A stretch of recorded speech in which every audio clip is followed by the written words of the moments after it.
Right, how are we doing, folks? Welcome to Bunker Wednesday. Here we go. This week we have James here from Heritage War Sirens. Again.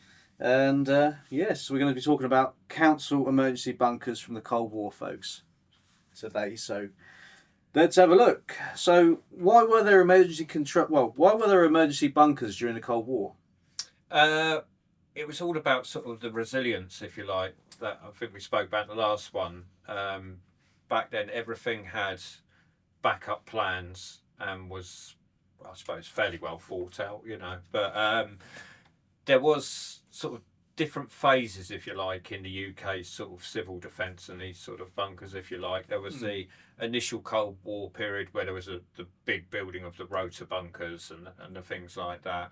And then when you get to 68, you have the cutbacks and it going the other way, if you like. And when the hydrogen bomb came along, a lot of the civil defence planning just went out of the window at that point because they thought, well, you can't plan for it. So at that time, a lot of the civil defence was wound back.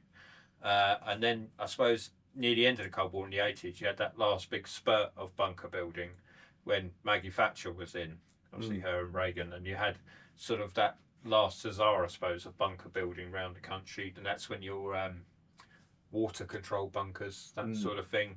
Breed bunker. Yeah, that's it. Southern Water. Yeah. All them sort of late builds came at that sort of last bit there, if you like, and that's when it was put upon councils, if you like. They had to provide their own control bunkers. The water companies had to have their own control bunkers. So you had that last spurt of building, if you like. And in fact, some of them weren't even properly finished at stand down, and they never really got. I think the one in Gillingham, that wasn't finished. No, or fitted out properly. I mean, it had showers and a tank and that in there. Yeah, and I think it did have a Faraday cage at one point. Faraday cages to protect electrical equipment in it from EMP. Yeah, so yeah. I think Breed has still got their one. They've still got their Faraday cage. Where is that? East Sussex? Is it East Sussex? Yeah, it's the south side Hastings, isn't it? That way. But I mean, they were again a very late build, and again, although the generator and the air filtration, all the main equipment had gone in, I don't think it was ever fully furnished, if you like, to that sort of final point before stand down, and then they just didn't use it. So yeah. When did the councils begin? Well, I don't know if you just said about this. When did the councils begin constructing or adapting bunkers for emergency planning? As I say, we had definitely in that 80s period. 80s, wasn't it? Yeah. Yeah, was where I suppose the biggest build of the sort of district council ones, if you like, were going on. They're all the same pretty much, aren't they? I mean, designed massive concrete blast doors, concrete and steel. And, I mean, some of them reused buildings, didn't they? Like the one in Portsmouth, is it? In the fort. The fort one, yeah. They used the Napoleonic magazines and stuff. Yeah, so they had something existing there. Others built new ones from scratch or had repurposed old ones, if you like. So some of them, they didn't even have blast doors. They just had basements. They used, that's reinforced. But it also depends on the councils at the time, especially around that 80s period where budget, I suppose, isn't it? Budget, and you had some councils that were opposed, if you like. They were sort of more CND aligned councils, and they just basically refused to build anything. So although I think it was forced upon them, if you like, by the government, and they did do a lot of the funding to the councils to build them, but I think the council still had to provide some money towards the build of them. So but if you look at like here in Dover, the one of the district council here, that was a very late build and went in the last phase of construction at their Whitfield offices. Yeah, because they're quite modern offices up there, aren't they? When you look at them. Yeah, it was just being built at the time. I think the planning permission went in around 85 for that one to be built under there. So it was, in terms of Cold War, it was a very late build, I suppose. The year I was born, folks. 1985, yeah. Live Aid. Nice. So, what were the typical features found inside the council emergency bunkers? So, compared to some of the sort of bigger ones, you probably know, they weren't always as big, If I take the one in Dover, for instance, they had an airlock entrance with your sort of double blast doors and your overpressure valves, if you like, there. They had a single backup generator a ventilation plant with filters, and then there would be an operations room, toilets, a little kitchenette, if you like, not even really large kitchen, and then a few other offices, so a communications room, an office for the chief exec, I think there, and a conference room and a call centre, so just a little restroom area. So whether they actually ever slept in there, I don't know, but it wasn't a humongous bunker anyway. Yeah, they weren't meant to survive that long either, really, were they? No, I think they were sort of supplied for about 14 days. So and after that, you're outside and yeah, fending for yourself again. You know. Yeah. And you got to worry as well in time of war. People trying to get into these places. Well, that's it. Yeah, I mean that's at the district council level, so county council, obviously, like they would have had a larger facility property, so they've had more people involved in that one. But yeah, it was very much around this time the district councils were installing theirs, if you like. So, were the facilities standardised, or did they vary by local authorities? They obviously had standardised equipment to go in them, but the actual bunker itself, I think, would pretty much be down to whatever the council had available. A lot of them seem slightly different, don't they? Yeah, I don't think there was an overall master plan, if you like, of what they should be building. Right. It was just if they were reusing something existing, they might be reusing an earlier Cold War bunker, like an old war room or something like that. They may have reused. Well, they used like civil defence bunkers and stuff. In some cases. Whatever they had available, and if they had nothing, then of course they would have to build. So, and then I don't think there was a standardised plan, as I say, as such for them. It would just be how many people they were planning to have down there. Yeah, makes sense, doesn't it? How many people were these bunkers designed to support? That's what you said. Really, it varied, didn't it? Varied. Yeah, I mean, at the sort of district level, you may be talking maximum sort of 30 to 50 people, depending. That's quite a lot, isn't it?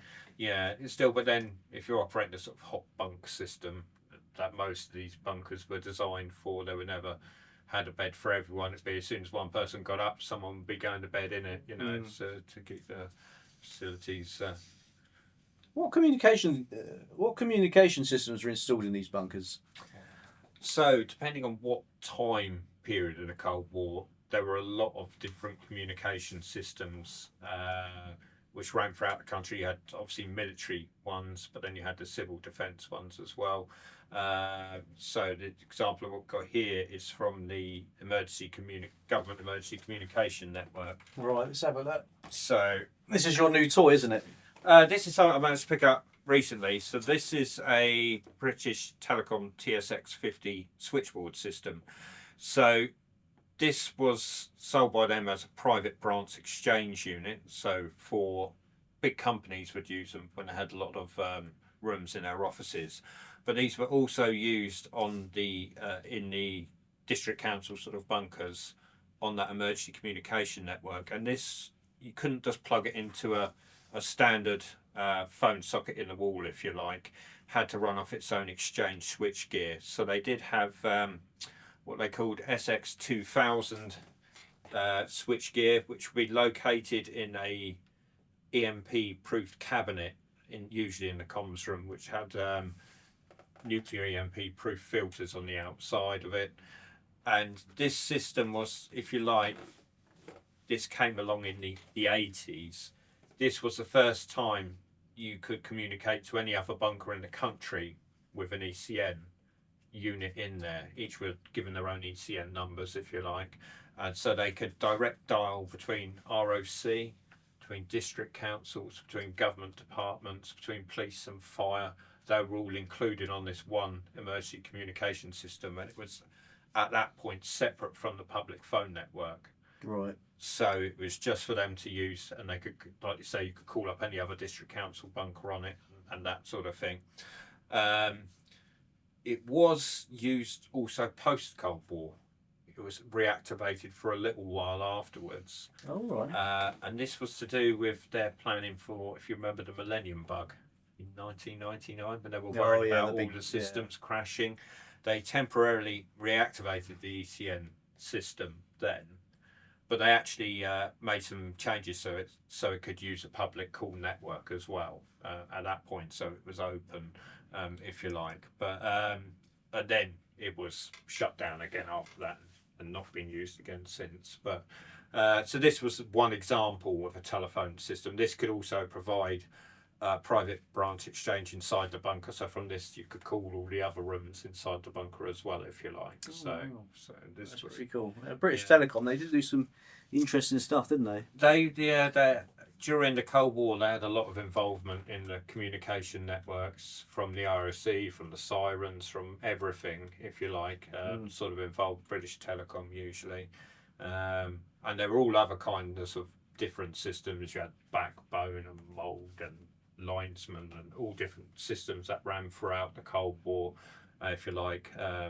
Stuff getting upgraded and changed and new code names given to them, if you like. So there was a big system of communications anyway.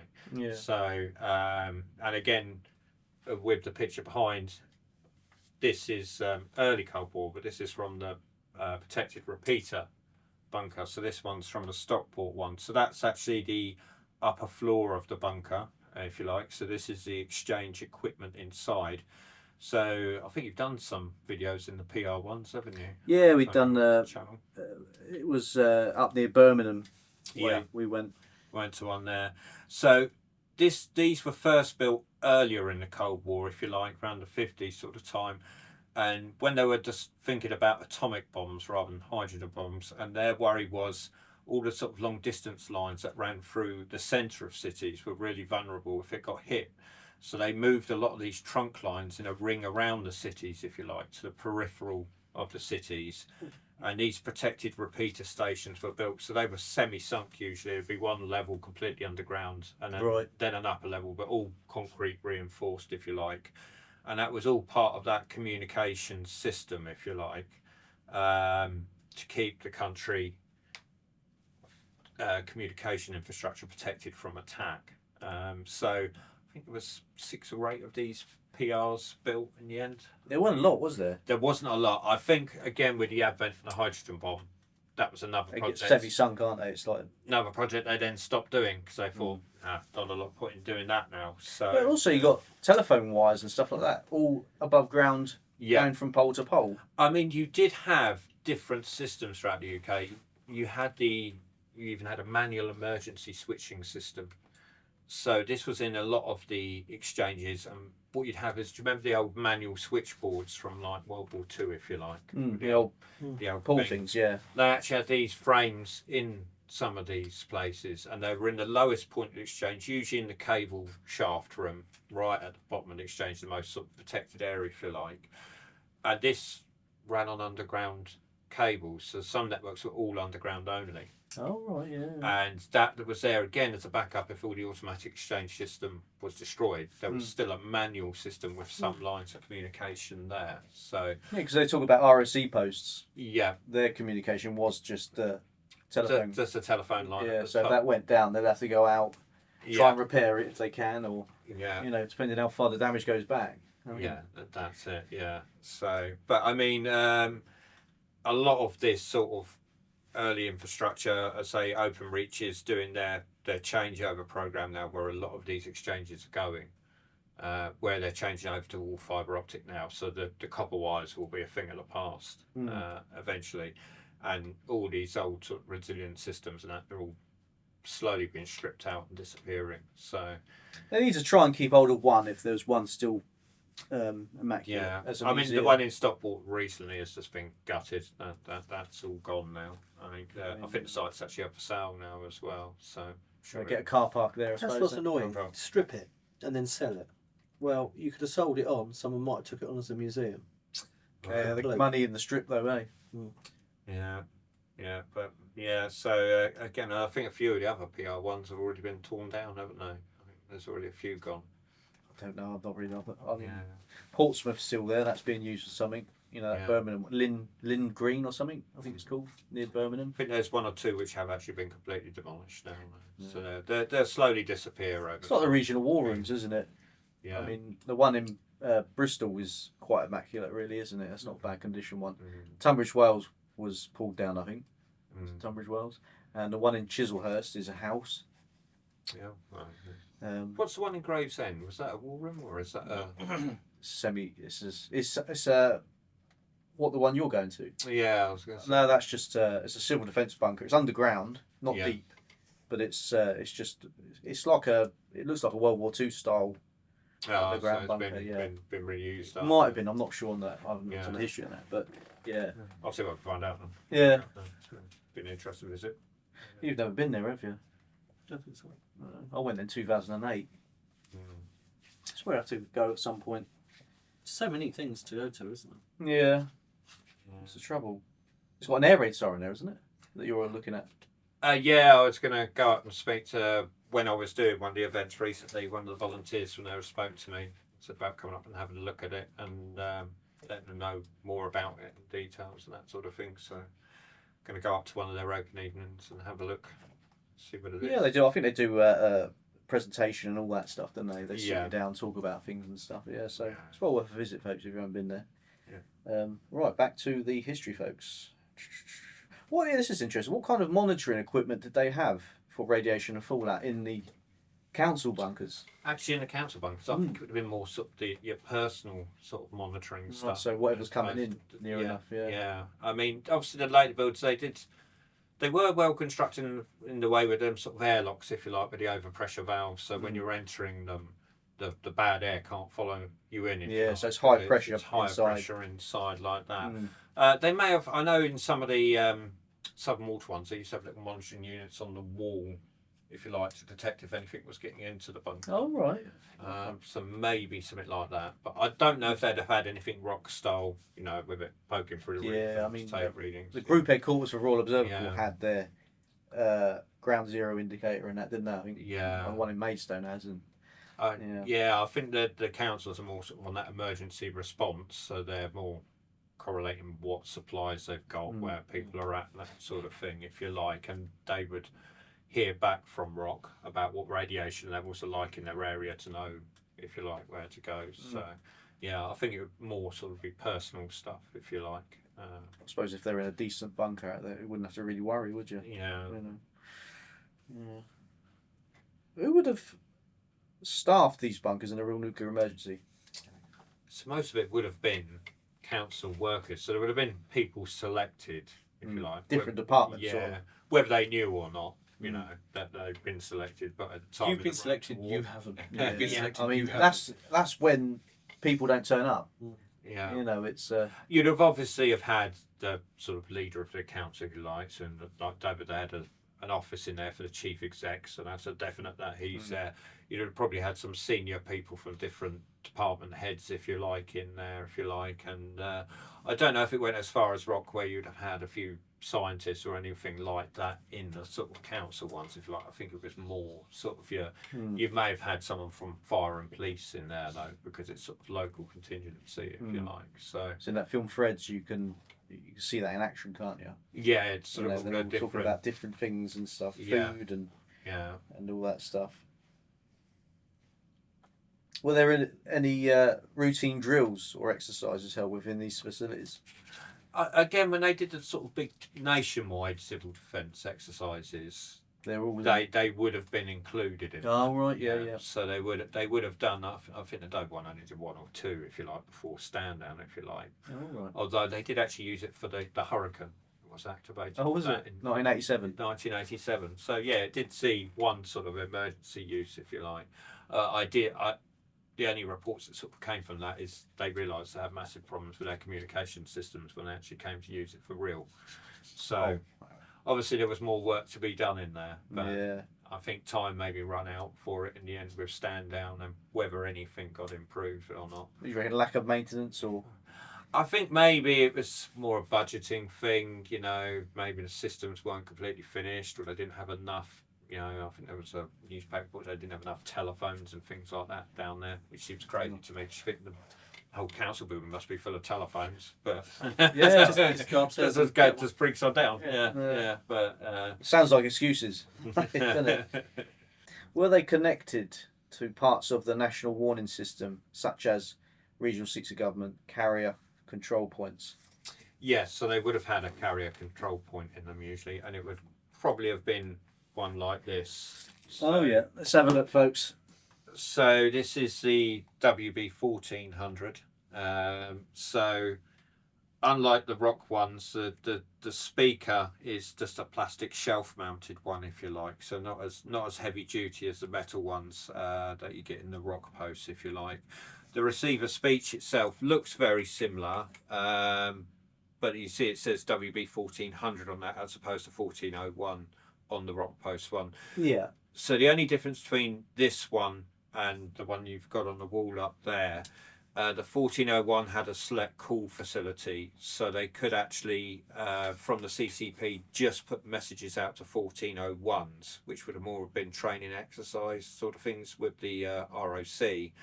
Whereas these 1400s, these could only receive when they broadcast to all from Right. the CCP. So this would just be for that warning to come through, if you like. Although they could have got fallout warnings through it as well when they sort of came down. But so it's just one less function on it, if you like, compared to the rock post ones. That's the only real difference between them. And these ones were designed for like offices and stuff. Yeah, so these would have featured in your council offices. It would have been in hospitals, anywhere, civic buildings, that sort of thing. I think there was about 20,000 warning points across the UK at the height of the Cold War in the 80s in that sort of later system. It's quite a lot. Yeah, so yeah, these would have been hidden in all kinds of places, if you like, but very nondescript. Grey speaker doesn't really say what it's for unless you pick up the little instruction manual on the back of it. So Yeah. just to see it hanging on a wall, you wouldn't have thought twice of looking at it. Radio or something. Yeah, yeah. So Yeah, because you got, this is the ones that are installed in Royal Observer Corps ones. that's So right. they're all yeah. hardened and Yeah, weather so protected sort of A style. bit more weather you know. protected on that one. Yeah. And like I say, you've got 1401 on the receiver speech, so it's got that extra functionality to that Yeah. could be called separately from the rest of the network, if you like. You say, is that the one with the red inside it? Or is that the siren? That's a siren, Siren receiver. one, That's yeah. still blue in that one. Right. Yeah, the siren receivers has the red one. Yeah. one inside. Yeah, yeah. Yeah, it's nice though. I suppose, you want to try and look out for a teletalk. Wow. They do go for a small for a bit. fortune. Yeah, now. I mean- yeah. We want to go over 400 really. Not how much did they go for? 700 odd.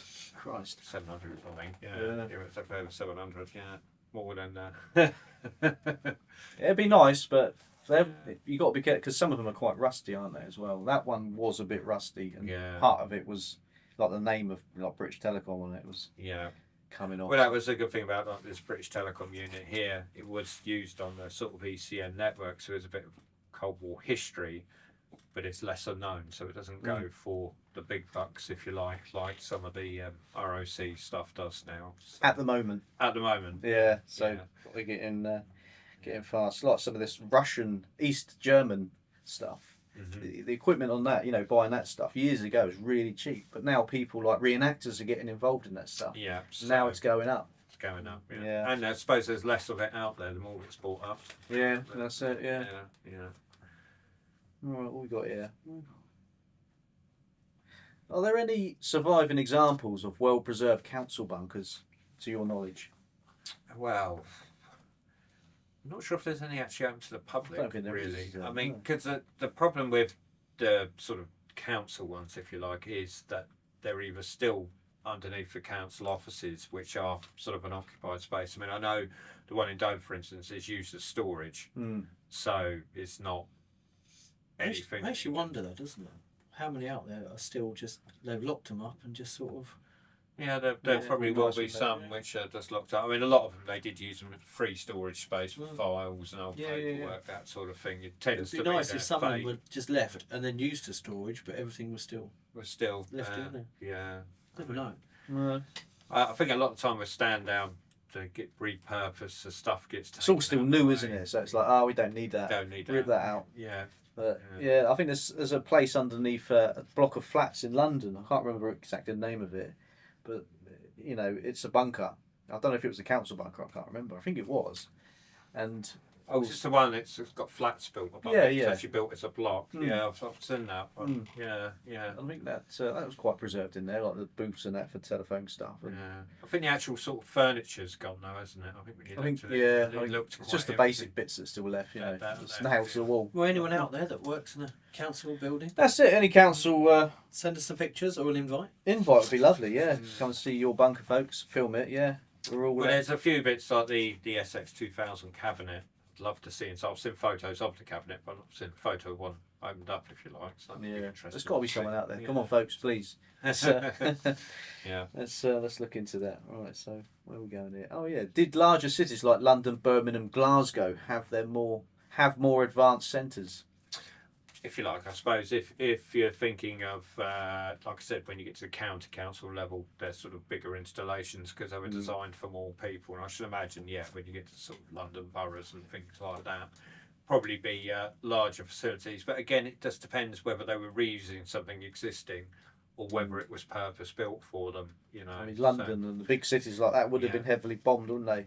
Yeah. So chance of survival in a basement of a council building is not going to. Depends how well they built it. I mean, Yeah. I think they did put out when they said the council should have their own bunkers. There were a few requirements about what sort of PSI it should be able to withstand and things like that. So they should have been built to a certain standard at least, if they followed the sort of advice that they were given at the time. Yeah. So, yeah. Were the public aware of these bunkers at the time? I think I'd certainly know with Dover's one, there was a bit of a hoo-ha in the newspaper about it at the time, about that really? they were spending money on building this bunker and things like that. So I think it did get out there. It would come out in planning, wouldn't it? Yeah, because these planning applications had to go in. So they weren't secret documents. Right. They don't seem, well, in Dover it certainly wasn't. It seemed to have escaped out because I certainly saw the few old reports on Dover Express about when it was being built, So, It'd be although interesting to see if anyone out there's got one of those cuttings from that newspaper. We'd be interesting to see that. Unless you've got one. I've got some saved copies. Copies, I right. haven't got the original, if you like. But I don't know if sometimes you can go back through the archives down Yeah. at Dover down. Might They have all something in that. Yeah. The old thingy machine. But Are they still going then? Well, they micro things, aren't they? Microfilm. yeah, I know they had them before, but then the library's been moved recently, hasn't it? Whilst Has they it? were, well, the I Discovery don't go down Centre's Dover very been, much. No. It's been had building work going on for about the last 5 years. I thought it was still at Ladywell, isn't it? Oh, that's been never a long time. Jesus. Shows how often he goes. You had the It's kids been- one behind as well. I remember that. Yeah, Yeah. that was a nice library. That was. I think the library you're thinking is now the Dover Town Council offices. That was it now. Yeah, and I can't remember what the kids' library is. That's something else now. But yeah, it's, Yeah. yeah. Times change, folks. Memories when you're little. So they're supposed to be haunted as well, but that's another video. So. Yeah. Were rural or smaller councils given the same resources to build their own? I don't know if we've already mentioned that, have we? I think they were given subsidies from the government towards building it. I don't know if they covered the entire cost, but they were certainly given subsidies for building them at the time. But, Yeah. Yeah, this is it. This is what we was talking about. How much secrecy was surrounded in their construction. wow. So there you go. Must have varied around the country, really. I suppose if they were reusing somewhere, it'd be much easier to keep it quiet. Whereas if you're building something from scratch, Yeah. then it will be a bit harder. And I think, especially in Dover's case, because it was built underneath the southern wing, and the application went in for the whole southern wing with the bunker underneath, it was quite obvious what it was. So Whereas the one we did in Portsmouth Yeah, it wouldn't have. could have been secret. Yeah. yeah, because there would have It's been got wooden doors on the outside. no building permission required for that. So. I was wondering whether that was still industrial estate at that time. What it Yeah, was. so it was still being used around, but that was in the back. Because if it was an old fort abandoned, then there's like a new bit to the side. So it was a bit. And also, I think there is vents coming out. We must have had a use. Yeah. I'm interested. Well, there'll be a video on that one day, folks. Yeah.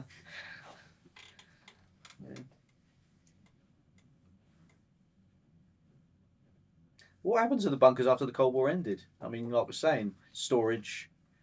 Especially them sort of district council ones, yeah. I mean, if it was somewhere separate from the council building, if it was a reused, say, old war room, they probably just got completely abandoned.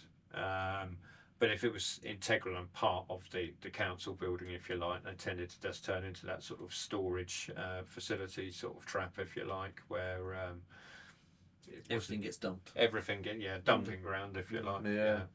So. Do you think the role of local government in civil defence is remembered today? Probably not fondly, I wouldn't have thought, if they weren't happy about the bunkers being built. Mean, kids today, you say Laurel and Hardy to them, to an example, they don't know what you're talking about. I think, any sort of civil defence would be a bit of an enigma, probably. Yeah. It's a bit unfortunate, but, times now is getting to that new Cold War era, folks. So, I think people nowadays really know the effects of weapons and stuff like that. People look at nuclear bombs today, they think, oh, it won't be that bad, surely. But, if you really look into it, it's pretty bad. Yeah. Do you think modern local authorities could or should maintain local or emergency control centres? I think they probably do have some kind of emergency control centre, if you like, in place, but it's probably just not in the original sort of bunker location. I think if you see, there's been a few events in Dover recently, like the flooding, and I know when they had the fire at the big block of flats, that people were temporarily housed up at the council offices, and they did have water and things to give them up there. So I think they do have that sort of contingency up there, even if it's not in a hardened facility anymore. Whether they should reactivate them or not, I suppose it just depends on world events. Well, they might have something we don't know about. Well, yeah. There is that. It's our big defence review going on, or just finished, so we don't know all the ins and outs. It's just buying more planes, isn't it? How much? We've got 2 more planes. Brilliant.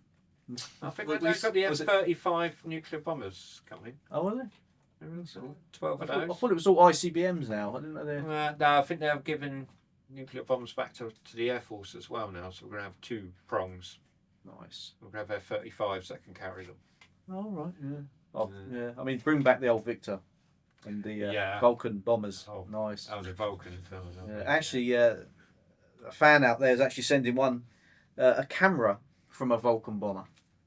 Oh, right. So that'd be interesting to have a look at. Oh. The lens has been taken out because I think that's the most expensive part of it. Mm-hmm. People buy them and then take the lenses out.